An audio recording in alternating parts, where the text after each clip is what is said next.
Do you have a dating deal breaker, disaster, or dilemma? Let's talk about it. Welcome to the Dating Diaries.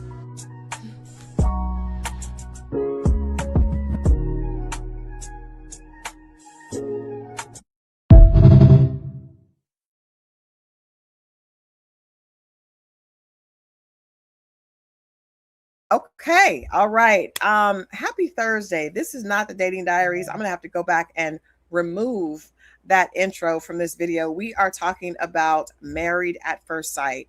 Married at First Sight, episodes 4 through 6. Make sure that now this broadcast is going to have spoilers in it. So if you have not watched episodes 4 through 6, please remove yourself. Or come back later after you have watched.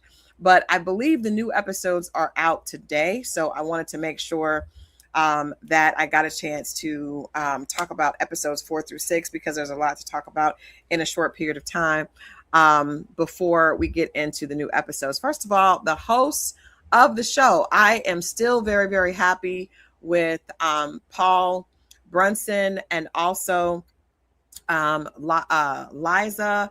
Dr. Liza Pass. I like both of them still very much. I think that we are really about to get into the thick of it here with them, with the couples, the group counseling that we're getting ready to see. I cannot wait. I know a lot of you probably are like me and are excited about episode 7, because we're going to get a chance to see the couples all together. With the experts, we're going to get a chance to see the couples talk about each other and kind of compare their situations to each other. We've been seeing a lot of that leading up to it. But I do want to say that initially we saw a lot from Paul, but in these last episodes, we've been able to see I'm going to call her Dr. Lisa. I don't know if it's Liza, but I'm going to call her Lisa. It's just easier for me to say, and I'll figure this out. But she actually is right on script. She does not allow anyone to get away with anything. I'm liking the fact that she's very direct. There was an episode where she was talking to, I believe it was Courtney, and she was when she had to sit down with Courtney, and she said, hey, like, she's making excuses, and she's like, this doesn't make a lot of sense. When she sat down with wait a minute, you guys, my everything is out of, here we go. These two. Okay. All right. She sat down with these two, and you could tell she's just all over the place. And Dr. Lisa was like, no, this doesn't make any sense. Like, you're making this too complicated. Do you think that you're making it complicated? And she actually was like, okay, yes, maybe. But she tried to get away with kind of saying, well, that's just how I am. And Dr. Lisa's like, no. So it just let me know that she's definitely going to hold people accountable, that she's on the same thing that Paul is on, as far as really being different than the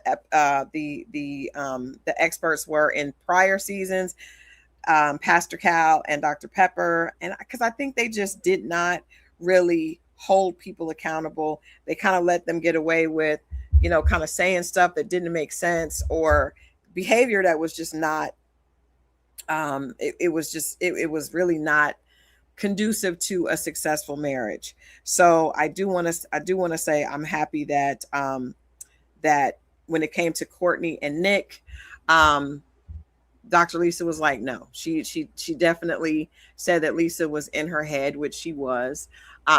Courtney was in her head, which she was, and she told her that she just kind of needed to relax just a little bit, just relax. I guess I'll start there, because in these couples, I want to rate every single couple before, for today's recap. I want to kind of give you guys my insight on what I think about each of these couples. And I'll go ahead and start there. I'm going to go ahead and start with these two, since I mentioned the fact that showed me that Lisa was kind of on the same thing that we've been needing. And I think the shakeup is going to be the best thing for this show. This young lady is the bodybuilder. She is definitely a perfectionist.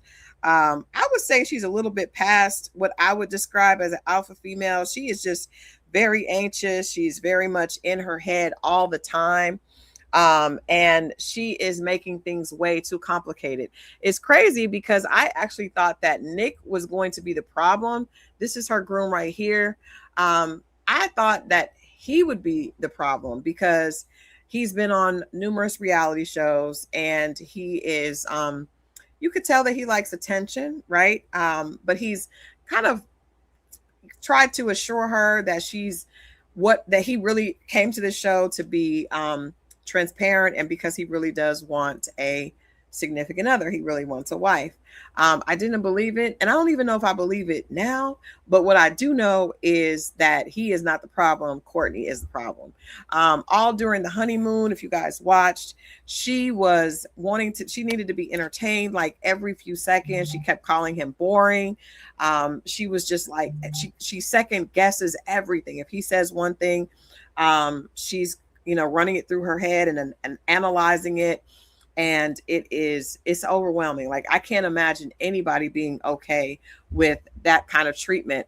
I really feel like a lot of times women that are a little bit more laid back and a little bit more just easygoing tend to do better in situations like these, and actually probably tend to do better in relationships, period.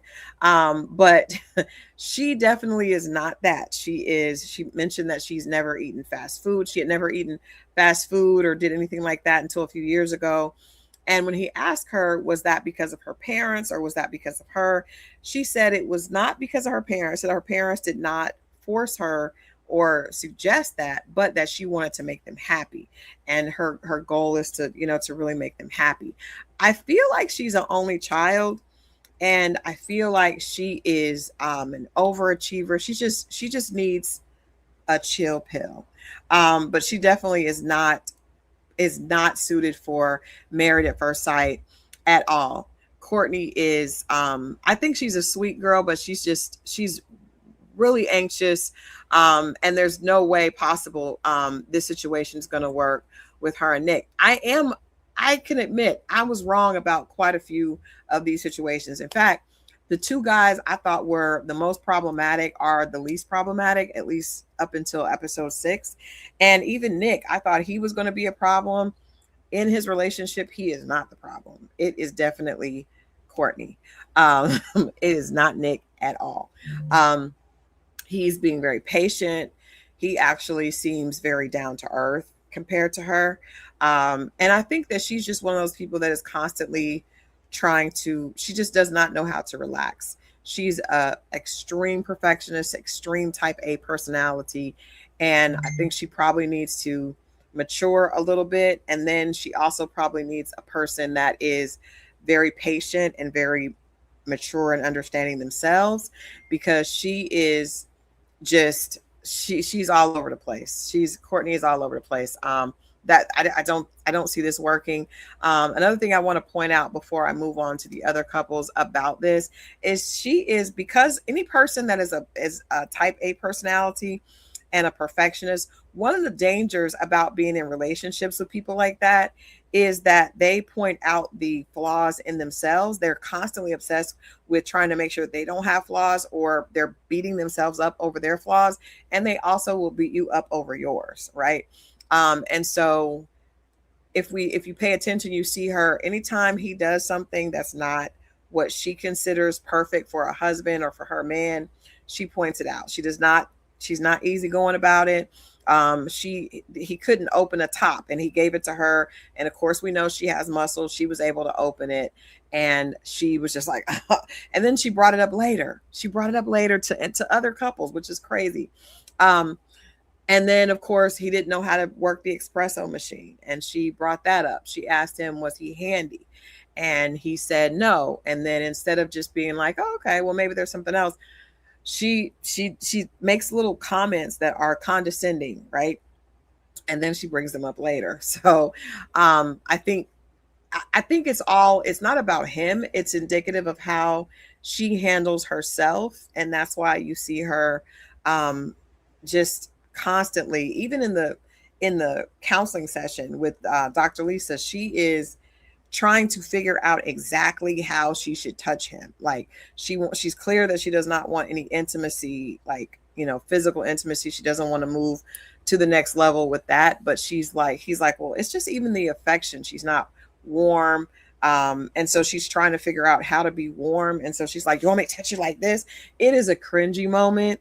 And again, she just, I don't know how her past relationships worked or how they started, but however that happened, she probably needs to go back down that path, because a person probably needs to know her not to be turned off, because she is extremely just, I don't know, it's not, she's not the type of, she doesn't have the type of personality that I think would do well with both, hold on. Oh my gosh, that's not working. With anybody that is not already familiar with her, I don't think it would work. I think that she needs somebody who's definitely already familiar, has patience, knows the good things about her, and she can relax, because she's extremely high strung. And it's just crazy. I always ask myself, like, why would people that are like this, why would they come on a show like Married at First Sight? If you know that you are extremely high strung, you have a lot of anxiety, you want to be perfect, you want something that's perfect, why would you go on Married at First Sight? It's crazy. But yeah, I don't think this couple is going to work. And I think that it's because of her. We haven't even been able to see his issues because we've been so clued in on hers.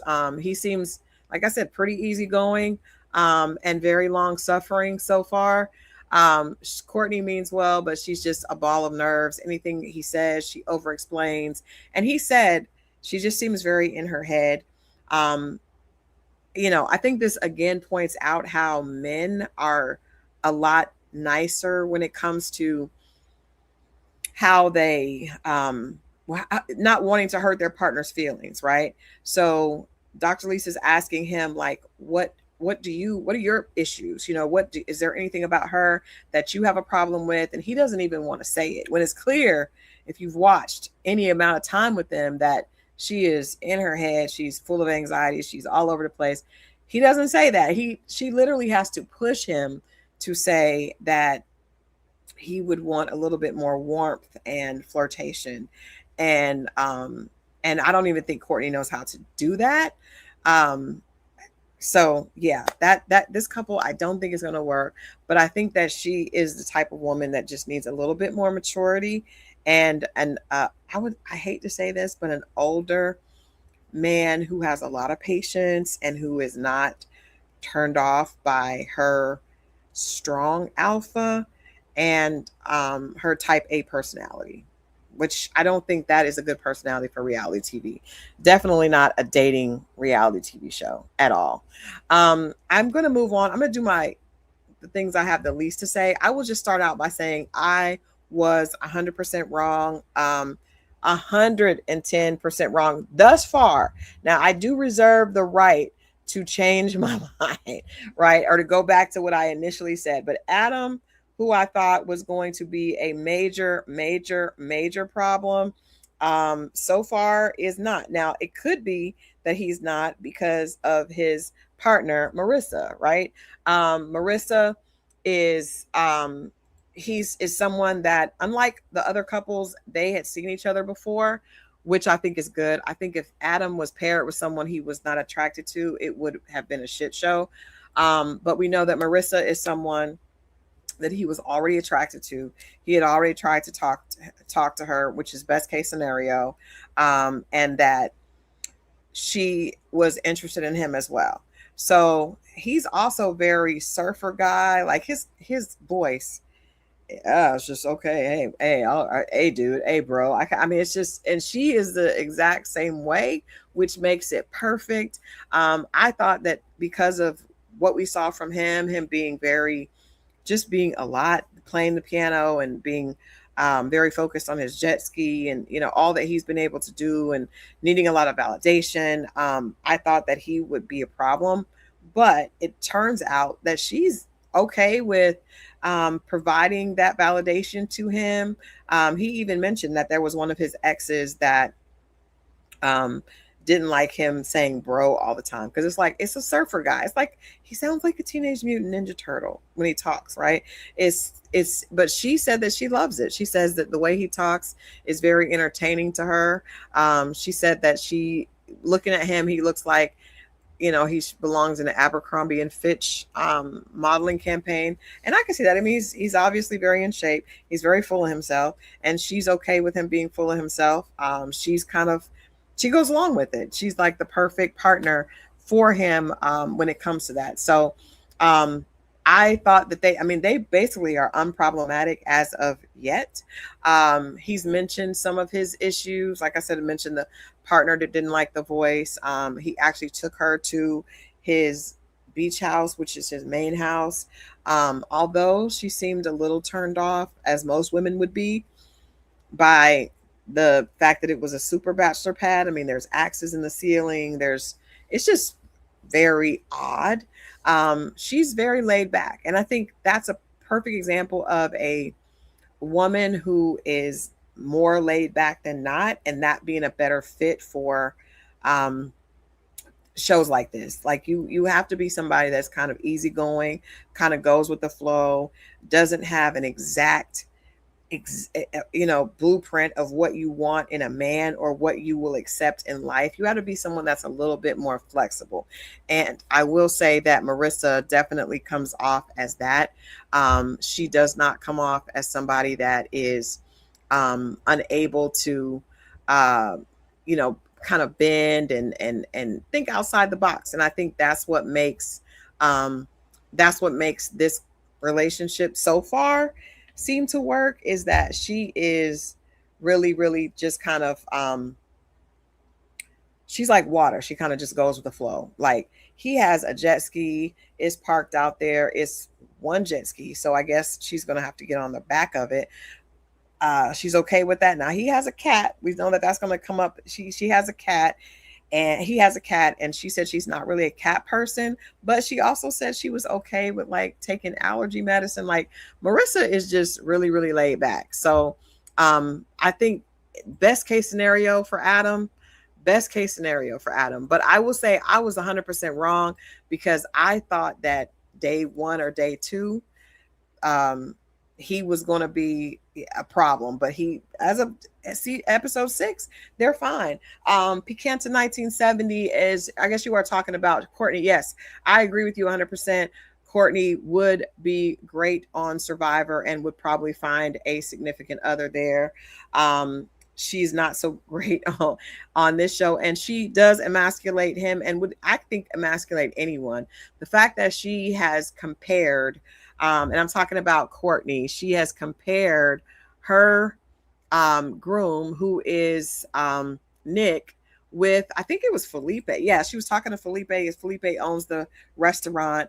And let me pull up Felipe here. Felipe, who again I was wrong about, but she's talking to him and she's like, oh yeah, he's so cool, I would love to hang out with him. She's extremely emasculating, and that's just, she's going to be a problem. That relationship is going to crash and burn, because she wants things to be exactly how she wants them, and then when she has to deal with some disappointment, she's probably going to crash and burn. Um, but back to Marissa and Adam, I think they, as of right now, all is peaceful.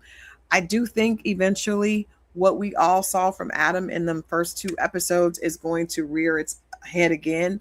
But because Marissa is so laid back, I don't think she's going to have an issue with it. I think if anything, Adam would create an issue for himself. But it just, I'm shocked. They definitely found the right person. But I think whenever you find a person that is already attracted to the other person like that strongly, then you have a leg up. There's a huge leg up. So Marissa and Adam are great. I think that the experts did a great job on finding a personality that could handle Adam's big personality, right? But I do think problems are coming, but they may be able to. They could perhaps get to decision day. I don't know. We'll see. But again, another couple I was 100% wrong with. Felipe, and his beautiful, beautiful woman, Tori. Felipe and Tori. She's very pretty. I think that he's okay. But actually, like over these last few episodes, these last 3 episodes, I started to like him a lot more. Like at first, I was like, oh no, he's gonna be a problem. I thought him and Adam were the biggest issues. And then Nick. And those are the least problematic. So I was 100% wrong. As of yet. Felipe is very genuine with Tori. And I think that probably the reason that he is as genuine as he is because he's very attracted to her. Hey, Anthony. Hey, Janik. K Noir, Ellie. Thank you guys for joining. I am trying to go live on both TikTok and StreamYard, and that's not necessarily working great, but we're going to get through today, and then I'm going to figure it out for Saturday. But yeah, so Tori is beautiful, easygoing. See, again, flexible. And Felipe is he's very family oriented, and I think that is part of what makes him so attractive to her is that he is one of the things I like about him is he's honest, right? He's telling her all his flaws, like every single one. They just keep coming out. He keeps telling her all the flaws. He wants her to know what the flaws are, and she receives them. She does not react, even when he tells her that he cheated cheated before in a relationship. She doesn't react over the top with it. He throws little stuff at her. He mentioned that he only wanted to have 1 kid, and she said she wanted to have 2, and she's like, oh, we'll have 5. Like, she's just her personality, even though a lot of people would look at her and not think that she was very laid back. If you look at her as far as her aesthetic, she doesn't look laid back. She looks very like she's super high maintenance. But when it comes to conversation and just being present, she is very much that. And I think that is working well with Felipe. If you guys are just joining, we are talking about Married at First Sight. I am giving my recap on episodes 4, 5, and 6, kind of talking about all the couples, the good, the bad, and the ugly.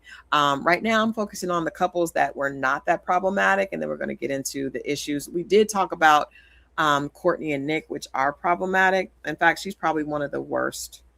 She's probably one of the worst ones, Courtney. But there's a lot of issues, in these couples. But back to Tori and Felipe, both of them being very, very driven by connecting with family, right? And him being very open and willing to be honest and not have her deal with any surprises. Again, I think the reason that this is working is because he's very attracted to her. Kind of like the same with Adam. I think both of them have very, very big personalities and are very driven by the aesthetic, right? More so probably than even some of the guys. I think most men are driven by the aesthetic, but I think the two of them are extremely about what everything looks like. Adam, just even him saying like, oh, I'm looking forward to being naked around my fiance. I've been training for this. I've been preparing for this, because he knows his body is great. Felipe went through all this transformation to go from like the ugly duckling into the swan. And they both have women that they would be super excited about, which I think makes them a lot more eager to make it work. It makes them a lot more eager to show up and to be vested, right? Felipe has shared with her, and I think I've shared this on my page before. My husband did that when we first started dating. He told me like everything, like this is me, he put out every single bad quality about himself up front. Amanda says Adam is as shallow as a puddle, and is, but I think what makes the situation work is because he has the woman that he wanted. Now, with Felipe, I think that he's not necessarily as shallow as Adam, but I think Felipe has been that party guy. And I think that him growing up being the guy that couldn't get a girl or that didn't have a lot of girls, but had a lot of love from his family has made him kind of be married to this life where he's able to show how hot of a guy he is. You know, he's kind of bragging about the fact that women come in the restaurant and want to hit on him. But I think when you give him a woman that he is thinks is, you know, an arm piece and is arm candy, but also has that family connection and foundation also, I think that is the perfect thing for him. And I think that's why we see him really, really, you know, embracing the conversation with Tori. He his conversations are actually not as shallow as I imagined them to be.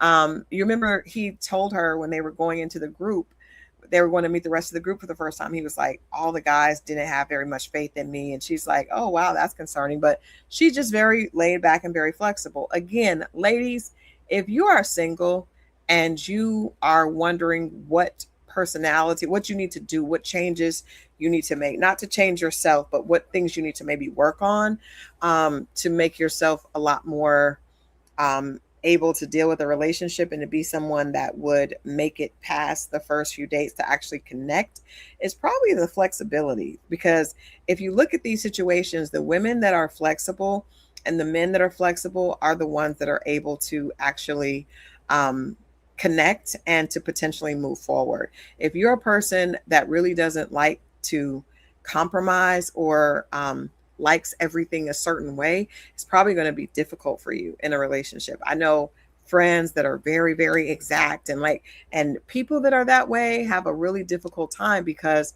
whoever you're getting with, even though you guys may have things that are like in common and there may be commonalities, this is still a person who has gone through a very different um, life and upbringing than you. So you're going to have to be okay and comfortable compromising. You're going to have to be, or you're probably not going to be in a successful relationship because relationships require compromise. And in this show, we see the proof is in the pudding. The people that are comfortable with compromise, the people that are comfortable with, you know, not taking things so seriously, they are the ones that have more success in getting to know somebody and being in a relationship with them. So Felipe and I'm going to sum up Felipe and Tori. I actually have more hope for them even than I do with Adam and Marissa. I think Adam and Marissa are going to run into some trouble, but I do think Felipe and Tori have a better possibility of making it because of the family connection, because they both are so rooted in that. I think that tends to give you a different type of grounding. He's very connected to his mom. That scene, I know it wasn't in the first two episodes, it was the first two episodes at the wedding when he said, you know, I'm going to give this to the person in my life that's the most important. I love you, mom. And then he turns and gives the cake to Tori. And then Tori takes the cake and she goes and gives it to his mom. Perfect example why these two people are compatible, and I do think they have a major chance at staying together. If there is an issue, which you know, I think Felipe is a lot. I think if there is an issue, it could be just him not being able to or not quick making the change to being a married man quick enough because he has been single for 4 years and he is used to the party life and this bachelor life of hanging out. And I think that that could be a problem if because she doesn't seem like that. She seems very very okay with um being more, just a little bit more reserved, right? And he seems to be the I'm gonna get drunk and party and be late for work the next day. And you know, he's an owner, so he doesn't have the same type of responsibility that workers do. But I think when you're in a marriage, he's going to have a different type of responsibility. And I don't know if he will be ready for that. But I do think that could be something that he does um, mature with and be okay if she can have a little bit of patience, because I think he really likes her. I think they were a perfect fit for each other. I think the experts or whoever, the casting folks, whoever put these people together, and I'm talking about Felipe and Tori, they did a really good job. You know, if a person is superficial, give them someone that they are happy with, that external, and but also give them someone that has the internal that they want as well. You know, and or that will be good for them. Maybe not even that they may not even know what they need, but one that would be good for them. So I'm super excited. I actually like this couple. I did not think I was. I was 100% wrong about that. I really, really like Felipe and Tori. I really, really like him with her. Him by himself, ugh. Him with her, it makes sense. Moving forward, I'm going to go to this next couple that I actually also really like. I wasn't necessarily wrong about them because I figured that they would be okay, because they just, both of them are very grounded. I am talking about Cameron and Michelle. I really, really like this couple. I think that Michelle is, she's a little bit, you could tell he's had some experiences that she hasn't, and vice versa. She's obviously been in relationships and probably has a little bit more experience when it comes to being a part of a couple. But I think obviously we know that Cameron played basketball overseas. He has a lot of, he has just probably a little bit more worldly experience. He also acknowledged, in I think episode 4 or 5, that his sister is adopted, and we know that his sister. We saw that his sister was Asian, and so we were thinking, trying to figure out in episodes 1 and 2. My recap, I was trying to figure out, was she adopted or what that was. But yes, he acknowledged to Michelle that his sister was adopted because Michelle shared with him that she does not know she's able to have children naturally, right? Which was a big thing for her to share. She got really vulnerable. I like the fact that he's just calm. I like Cameron. He's very calm. He's very rational. Like, you can tell that he thinks about things. He is attempting to express his emotion, even though that may not be his, it may be difficult for him to do. He acknowledged to her that he has not been in a relationship, and that this experiment is something that makes him a little uncomfortable, because it's very much out of his wheelhouse. And when she asked him why did he do it, then he acknowledged that he feels like he can stay in it because he likes her, and he's happy that he met her. And you see her respond to him.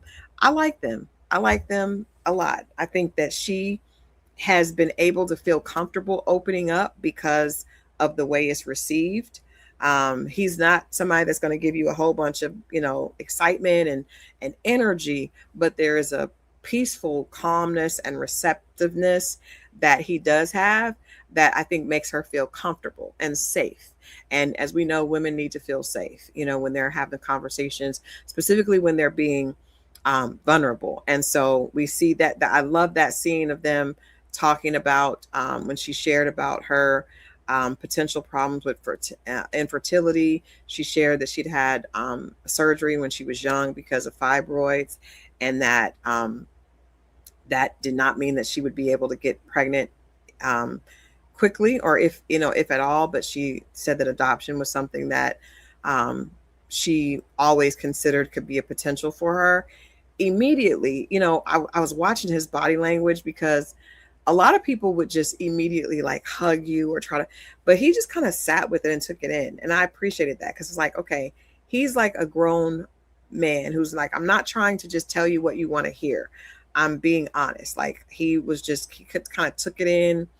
And then he responded, and he was like, my sister's adopted, and I don't think that's a problem. And I know that things are not always going to work out exactly as you think. Even when they're talking, you could tell she's looking for a little bit of validation. He's fine to give it to her, but he also, I don't feel like he's saying things because she wants to hear them. I think he says stuff because it's the truth and he's thought it through and he's comfortable saying it. So I like them a lot. Every time I see them together, it feels more natural. I don't think they are the type that is trying to impress anybody. We saw when they interacted with the other couples, they seemed very much the same as themselves. Even Adam and Felipe that we talked about earlier, when you see them around other people, you get the feeling that they want to show off. But Cameron, has been an athlete. He's very, very tall. I think like 6'7". He's a very tall guy. But you see that he doesn't necessarily have the need or the desire to show up as anything other than just himself. He's not pressed, and I think that provides a very safe place for a woman. When you're talking about being in a relationship, you can feel safe and confident with him because you know that he is who he's just comfortable in his own skin, and that's a very attractive thing. So I like them a lot. I hope they work. um Michelle she's attractive. They both acknowledge they are attractive to each other. I thought it was kind of funny that she said that her celebrity crush was Steph Curry, and he was like, "Well, I don't look anything like Steph Curry."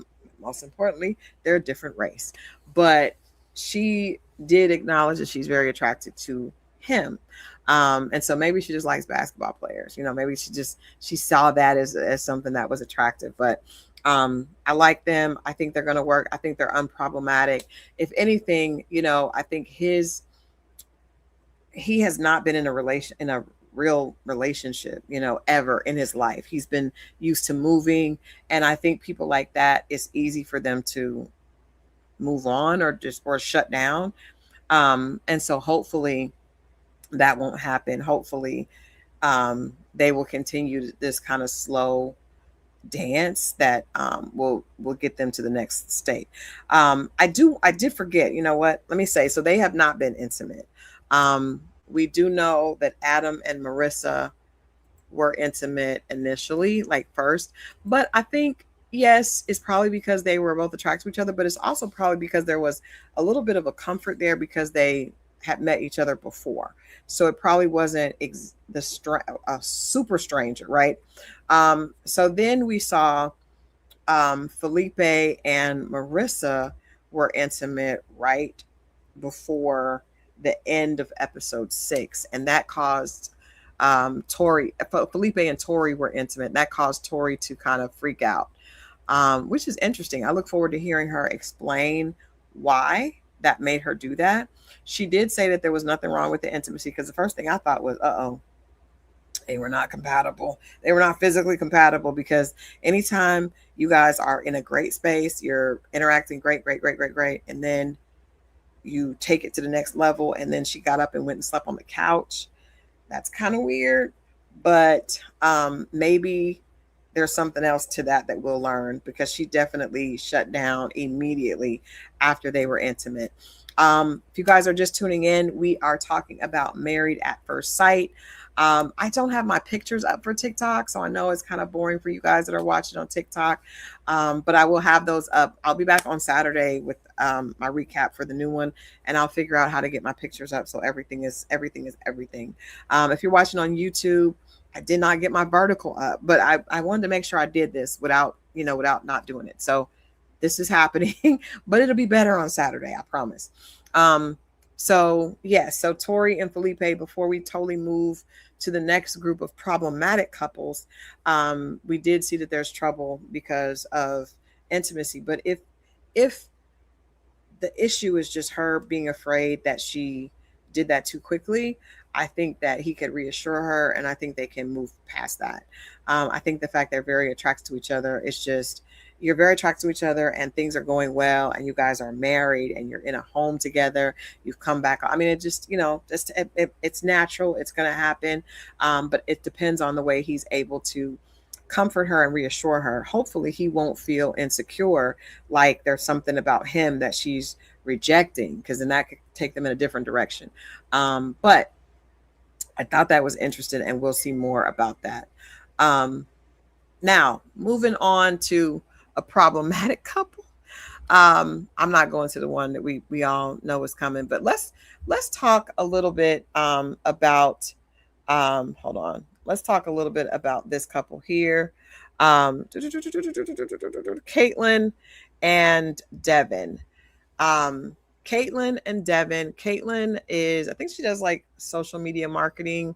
Devin is a professional rugby player. And the crazy thing is, I thought the problem was going to be Devin. The problem is not Devin. The problem is Caitlin. Caitlin, to me, is the problem.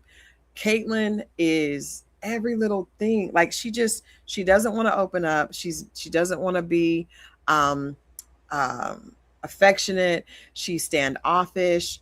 And it's crazy because Devin just really wants he wants a woman that's very attracted to him and that's very expressive, right?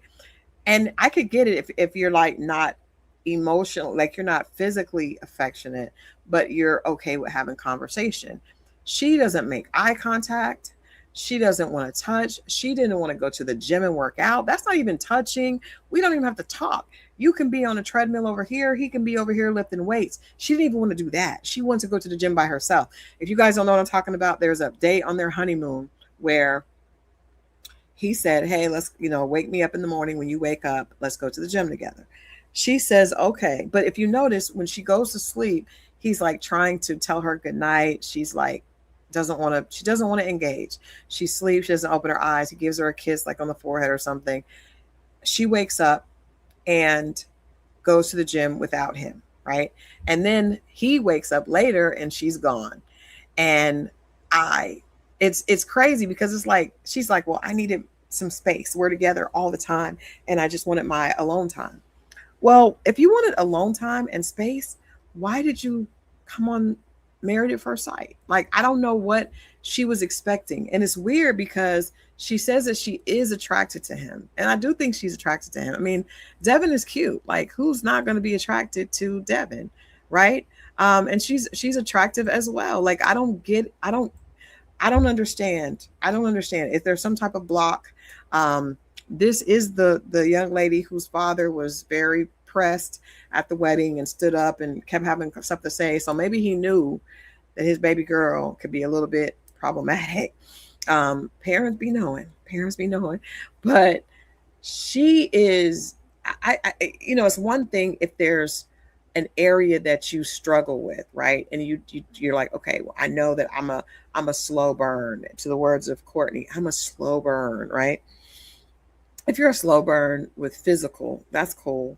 But if you're a slow burn also with talking and just being around the person and then making eye contact, they were having a conversation with Dr. Lisa, and she's like, eye contact is hard for me. What? Now, is he a little clingy? Probably, right? It's so funny when they say I'm a lover boy. That sounds so weird to me, but probably a generational thing.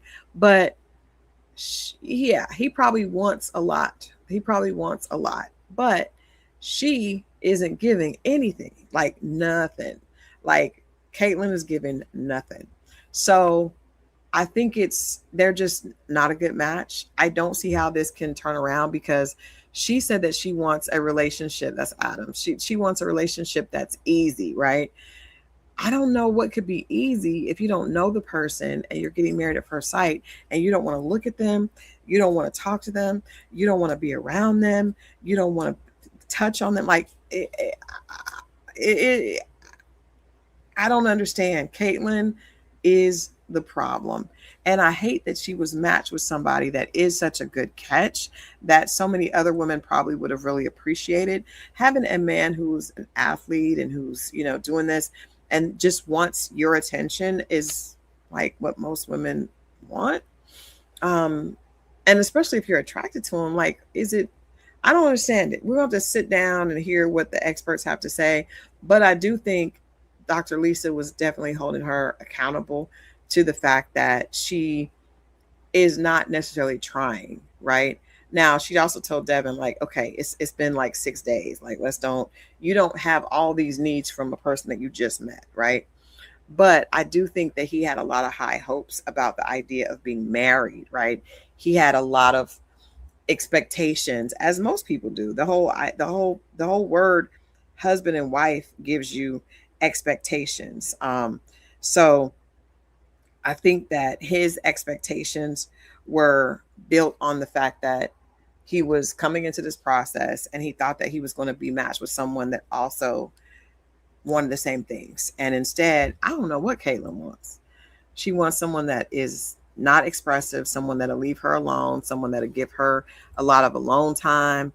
And I don't know that it just feels like she should not have come on this show. Maybe she also should have went on Survivor. Her and Courtney maybe should have went on Survivor or one of those type of shows, right? Because she's a cute girl. I'm not really understanding what she's doing with the braids. She likes to do two braids a lot, but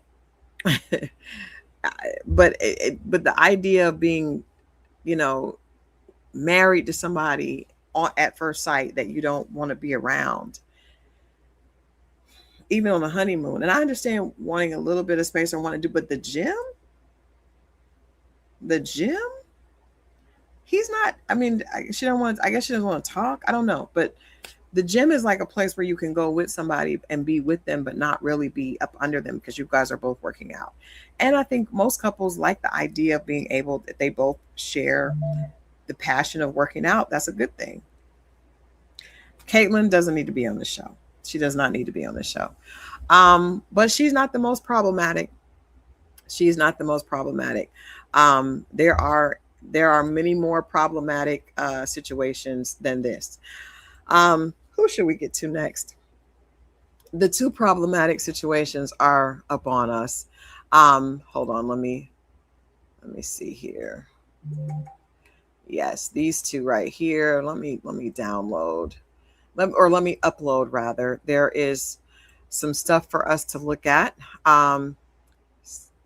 Put pages side by side. Yeah, we'll do that later. I am working through this. If you guys are just tuning in, we are talking about Married at First Sight. I am talking about the episodes 4 through 6. And right now we are on the most problematic couples, which we know, if you guys have been watching, you would know the most problematic couples, in my opinion, are Belle Jolie and Mecca, and also Nikki and Sean. Nikki and Sean are crazy. These last few episodes, I don't even know what the hell had happened with Sean, but I want to go to that afterwards. Let's talk about Belle Jolie and Mecca. Belle Jolie is a very pretty girl. She's got a great spirit, great energy. And she came on this show and she seemed like she was a perfect fit for the show. She's very expressive. She's definitely not a woman that a man would not be attracted to. I can't imagine anybody not being attracted to her because she's just very, very pretty. However, the guy that they have fixed her up with, I do think he's attracted to her. I just think that he's got some issues. So let's get into it. First of all, we are talking about Belle Jolie. Here she is right here. Very, very pretty girl. And Mecca. And there he is right there. He's an attractive guy.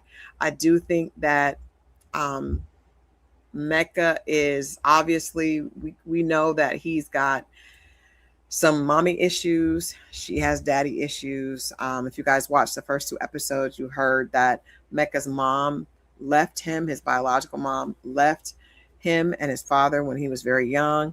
He mentioned in an episode that he had not seen her in 16 years. She showed up, and it was not necessarily a positive situation. I don't think he has much of a relationship with his mom. And Belle Jolie talked about the same thing with her dad. She does not have a positive relationship with her father. Her mother got pregnant and told him that she didn't want anything from him.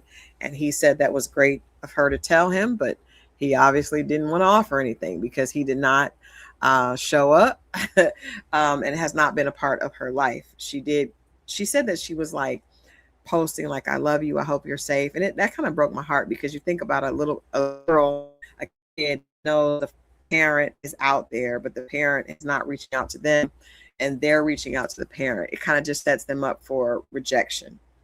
So the dad wanted a blood test, and then even after the blood test came back, it didn't really have anything to do with her. Now, fast forward to the two of them together. Mecca said he is attracted to her. He's not as attracted to her as she is to him. I pulled this clip And I want us to watch this clip. I want us to pay extreme attention to the fact that Mecca is talking to her in bed with a pink bonnet. And he looks more feminine than she does in this scene. He has a pink bonnet on and his black gel nails. The producers are crazy because they zero in on those black nails every moment, every opportunity they get. But let's look at this clip and then discuss. But honestly, He basically, there's a pump. They're sitting in bed and they're talking, and he's saying, I can give you a kiss whenever I want. And then she says yes, and he says, and you love it. Like he comes off as very full of himself, but it also could be like a cry for validation because we know he has mommy issues. But then in this next clip, as they keep talking, he says, he says, he brings it up. He says, do you think that one of us is more attracted to the other?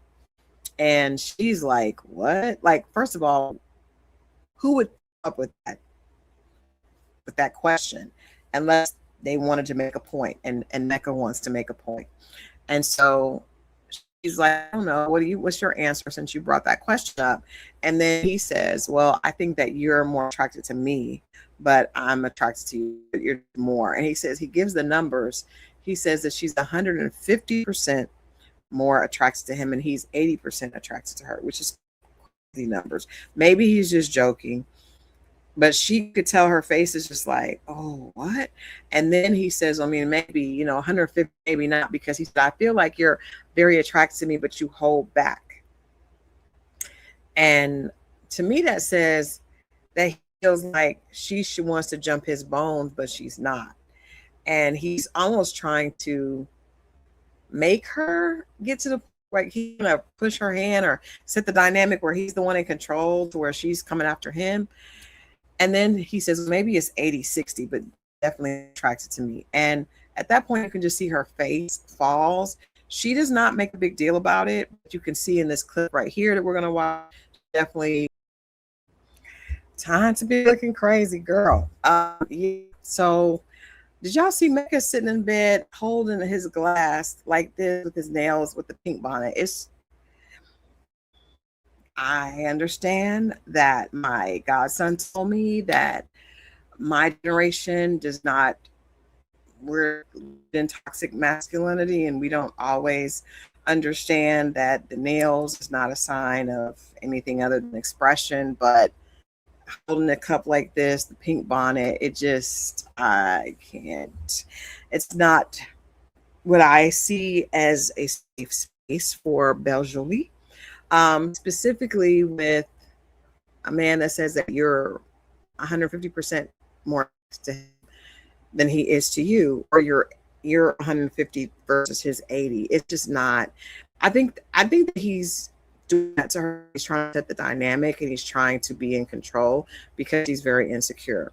And if you guys watched this first couple episodes, you saw his father and some of the crass, inappropriate, immature statements that his dad made let us know perhaps where some of that insecurity came from, aside from the fact that his mom did leave. And then his stepmother left also. And so he has some abandonment issues. And so a lot of times what men that are dealing with things like that try to do is they try to push you down, right? To like make you feel insecure so that they can control and they can feel better by making you feel worse. If you're just tuning in, this is a conversation about Married at First Sight. We're talking about Belle Jolie and Mecca. Aside from this conversation, it does always feel like she's trying to get him to be a part of the conversation, and she's more excited about it than he is. I feel like he's holding back because of him trying to be strategic, which probably was taught by his dad. And I don't think I don't like it. I don't like this show because, I don't like this couple because I feel like she's going to get hurt because she seems to have such a sweet, just really naive, bubbly personality. And I think she liked him. She doesn't have a lot of guard up because she thinks he's attractive, and they have similar stories as far as having a parent that part of their lives. But I think she's going to get hurt, and that's why I don't like I don't like it. I think he was not prepared to be on TV. Has this weird mix of I'm this and I'm that. I look at myself and I look like a model, da da da da. And then also just being kind of like I'm gonna hold back my like from you. It feels manipulative and it feels like it is strategically manipulative, and I don't like it. It's probably coming from a place of pain and lack, but it's just not the place. He did say, he admitted that he has mommy issues, um, and she obviously has some issues. There's no way a parent can treat you that way and there not be some pain there, but I just hate for it to play out like this. So yeah, that's why I'm not happy with this couple, because I just think it's inevitable that she's going to hit a brick wall. I'm really looking forward to her sharing this with the experts and seeing what their response is to it, and also hear a little bit more about why he feels that way. And but that's also one of those like ambiguous things. Like, well, I can't help it if I'm not as attracted to her as he is to me. It just sets the woman up to be constantly trying to get his attention and affection, and it just sets a bad precedent. I don't like it, and he definitely did not need to be on this show. So yeah, that's my thing with Belle Jolie and Mecca. It is a heartbreak waiting to happen. And I'm sure it's on the way. It's probably pretty quickly on the way, because the issues that he has are so big. They're there and they're not going away. And it's all coming out. That's not even addressing my other just issues with the fact that you go out of your way to look effeminate.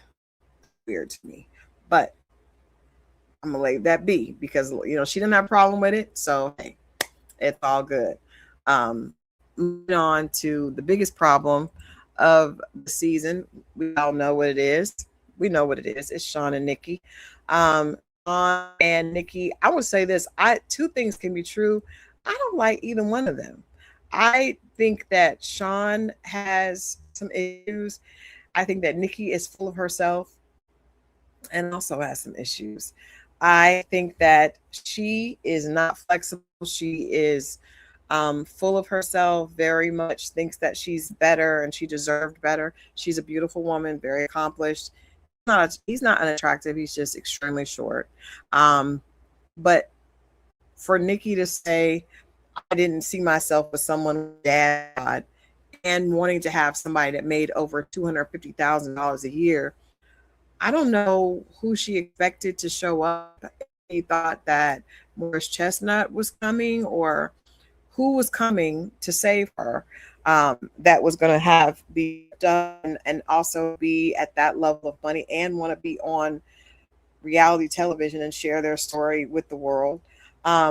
And if the guy doesn't look like you want, she's very condescending in the way she talks to him, and he's very condescending in the way he talks to her. So actually, they're a perfect match.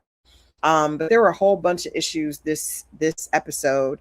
I mean, these 3 episodes that we're discussing, from Sean wiping off the a washcloth after a full day of being out in the sun, or wherever you are outside, and to just wipe and not to get the bits and berries. It's very unsettling. And then to get in the bed, and then to say that soap and water are unnecessary, specifically soap. That was really weird, which made us look at him even stranger. But then also Nikki had her times as well. I'm gonna play a couple of clips and explain why I want both of them to go home, because I think having the show further perpetuates the disconnect and the discord between Black women and Black men. Now, that's my own personal selfish thing, because I hate seeing this happen to us, but they're on a show. It's a multicultural show. You can't take them off, but they're going to be the more problematic people. We saw it from the beginning when they were at the wedding, at the wedding, and she acted like she did not realize that he was her groom. It was apparent then, and it's continued to get worse. And who I'm enjoying spending time. I don't want to be kissed because you like and respect me. Let me play this other clip first. Let's play this clip first, and then this is them One of their many cringy moments. Every time they're on camera, it's cringe. It's a cringe. But here's one, and then we'll go on. Hilarious and cringy. He is like, I like to be touched. I like my head rubbed. I like a little scratchy scratch. And she's just looking like, ew, I don't do none of that to you. You could tell that she's not attracted to him. The fact that he did not know that until this episode is crazy. And it just always makes me wonder, like, how men are not really good at picking up on women's nonverbal cues at all. Like, because it's just like, it's clear in her body language that she's not attracted to him. And it's crazy that he did not pick that up until now. Um, that's crazy. But I do understand it being a mixed signal if she is letting him kiss her. But this is the thing, he kept wanting to kiss all the time. It was clear that she didn't want to, right? It was clear to us, even what we haven't seen everything, but the stuff that we have seen, it's been very clear that she was not very attracted to him and did not want to kiss, because she actually told him later not. And then he's like, do you want me to take off my clothes? And she's like, if you want to. And she's like, you have tahini on your lip. And he's like, you want to get off? She's like, you got it. If you're attracted to a person, you don't say that. You definitely, if you say there's something on your lip, it's because you want to help them get it off. um he's not very aware. She's very condescending, right? And she's like, you know, I am exploring. I'm open to exploring, which really means I'm stomaching this because I signed up for this, but I'm not attracted to you and I don't like this. And I'm just here because, um, you know, I don't have a choice right now, but I'm very unhappy with this. Smack you on, yeah, him saying you can smack me on the booty. The way it sounded a bit weird for him to say that. Um, but I do think that, husbands and wives in a real situation do touch and interact. I don't know about my husband. My husband has never said, you can smack me on the booty. He's never said that. I will tell y'all, my husband's never said that. And even the way he talks, but he's also an intellectual. So that's a little bit different. Um, and she's just not attracted to him. You know what I mean? And it's gonna it and they're both condescending to each other in the way they talk. That's what I don't like. She's like, treat me, handle me delicately. Like, but you're not handling him delicately. You're basically, being condescending to him, and he's being condescending to you. And you're not attracted to him, and he feels the fact that he doesn't believe it. Oh, I gotta play this next clip, y'all, because he don't even believe it's a possibility that she wouldn't be attracted to him. Check this out. That's wild. That's crazy. I mean, delusion is a great place to be. Delusion is a wonderful place to live. A lot of people live there. Obviously, Sean takes up residence there. Um, Yikes. I don't believe for one bit. Sean. Now, I do want to point out that Sean said that he dated the Massachusetts, first black Miss Massachusetts, and that has been proven to be a lie. The woman that did win that title has come out and said she did not date him. I'm not sure why he shared that, and I'm sure he dated someone adjacent to that pageant at some time, maybe. I don't know. But I'm sure Sean has met women that were not attracted to him before. I'd be willing to bet money on it. Big money. A lot of money. Is he unattractive? No. But there are women that are not attracted to Sean. A lot of women. But she's being kind of bitchy too. Um, he's not, how he expresses himself. Can I share my experience? Can I share my experience? And then she's like, yeah, it just, they both are just being bitchy towards each other. And this is probably going to provide us with the drama for this season. Um, the scene of him hitting the the head and just with the washcloth with no soap was unsettling. That's not something that we expect to see from us. Um, I'm not really sure the last black man that well, maybe some people have some hygiene issues, but yeah, that was really strange. Um, I mean, they don't like each other. Well, he likes her. She does not like him. I think he likes her externally. I think he would not like her personality because she is very much like a person who's full of themselves and kind of stuck up and also not going to be very intrigued or wowed by him. She's not wowed by him at all. She doesn't care about his position. She doesn't care about his degree because he's not an actual doctor. She was going to be excited if he was like a white coat wearing MD, but the fact that he's a educational doctor, she's not impressed with it. And most importantly, she's not impressed with that height, sir. And that body, which I mean, you guys look at his body, like, did y'all think I mean, it ain't, something to put on a postcard, but he didn't have like a fat stomach hanging over or nothing. Like he just, he's not defined, you know, it's called a dad bod, but girl, like that's going to be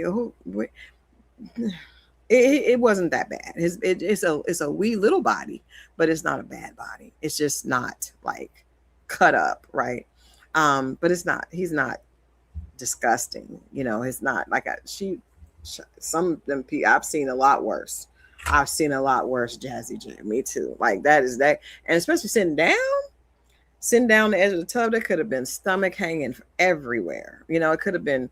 We've seen people with that need a support bra on. So he didn't have that much of a dad bod. He just ain't cut up, and I mean she's very very thin and in shape. So she wants somebody that's her, just male.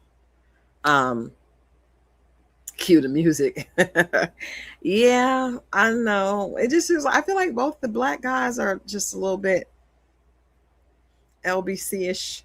Um, but with him, I don't even know if it's. I don't know what it is. Now there were allegations on TikTok from a young lady who claims that she went out with him, that claims that he's a member of the opposite team. I don't know if that's true or not. But she's definitely giving mixed signals and performing different. I believe that she's embarrassed to be seen with him because she thinks she's so much better than him. Um, I I don't like either one of them, and I can't wait for them to be apart. I want them to hurry up and be apart because they are. She's a beautiful woman, but she just doesn't have a good attitude. Like a good attitude would be like, you know what? I'm not initially attracted, but you got to know that any person that comes on the show you may not be attracted to. Like that's something you should have already known. You can't be mad about that. Sean is. I think he's trying his best. I don't know why he picked that suit. And those wee little hands are crazy. But in any case, that's my recap of the last 3 episodes. I'm looking forward to episode 7. And I'll be back Saturday with that review. So you guys, and I'll be able to do YouTube and TikTok. So I'm sure the TikTok folks were upset today because they couldn't see any of the stuff. But yeah, that couple is the worst, and I think they perpetuate all the negative stereotypes there are about black men and black women. The black woman who thinks she's better and can't be, I've ascended to these heights and I'm better than you, and then the man who's talking about I want a wife to smack me on my booty and I'm not gonna take a shower. Jesus help us. Jesus help us. And then Mecca wanting to make her chase him. Mecca definitely feels like he's a princess. Mecca is a princess. And yeah, that picture, the way oof. And she actually is a real princess. She looks like a Disney princess for real. But anyway, let me know what you guys think about this review. Let me know what you guys think about the show. I'm going to give episode 4. I'm going to give episode 4 a 6. Episode 5. I'm going to say a 6 as well because both of those were kind of just mid. Just mid. Episode 6, I'm going to give it a 7 because maybe a 7.5 because I really like the fact that we're going to find out. I was concerned about, I did not see Felipe and Tori ending the way they did, with Tori disconnecting and being freaked out because they were intimate. Also, Nikki and Sean and the bathing, the bathing and no bathing, the no showering and the rubbing of the head, like that was wild. The fact they caught that bathroom moment. So I'm gonna give that a 7.5. That was an interesting episode, which we're in a crazy place. Even Caitlin and Devin, it just kept escalating. Um, that was a good scene with the two of them. So I'm interested to see what's going to happen on 7. I will see you guys back here on Saturday for more information. I mean, for more recap on Married at First Sight. My biggest oops is Adam and Felipe. At this point, I owe them apologies. I thought they were going to be horribly problematic, but they really were not. 4, 5, and 6, they were not. They were cool. In fact, Felipe almost became one of my faves. I want him and I want him and Tori to work. I want them to work it out. All right, guys. Well, I'll see you guys back here tomorrow. Actually, later on tonight, we'll have a video with me and Dr. Stacy J, who is the host of Put a Ring on It. And then Mo and I are going to be recapping that show tomorrow at 10. And then I'll see you guys back here on Saturday for more Married at First Sight. All right. See you guys later.